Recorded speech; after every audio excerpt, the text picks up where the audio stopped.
انسان کا اثر بھی ہوتا ہے، انسان پر صحبت کا اثر بھی ہوتا ہے۔ بالکل اسی طرح انسان پر اس کی نیکی کا اثر بھی ہوتا ہے اور گناہوں کا اثر بھی ہوتا ہے۔ نیکی دل کو سکون دیتی ہے، گناہ انسان کو پریشان کر دیتے۔ نیکی اللہ کی رحمت کو متوجہ کرتی ہے۔ پھر حالت یہ ہوتی ہے کہ انسان اپنی ان پریشانیوں کا حل کہیں اور ڈھونڈتا پھرتا ہے، حالانکہ جب گناہوں کی بیماری لگے تو اس کی شفا توبہ میں ہوتی، اس کا حل اللہ کے حضور معافی مانگنے میں ہوتا ہے، پہچاننے میں ہوتا ہے کہ مجھ سے کہاں غلطی ہو گئی، کس جگہ جا کے کمزوری میں نے دکھائی۔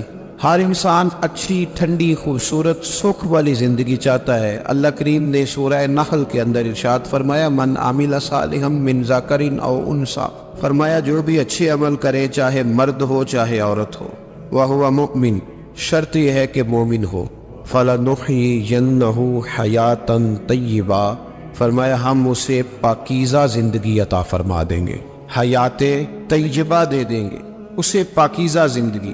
شرط کیا ہے؟ من عاملہ صالحا، نیک عمل کرے۔ کون سے عمل کرے؟ اٹھنا بیٹھنا، کھانا پینا، چلنا سونا جاگنا محتاط ہو اس کا، وہ نیکی کرے۔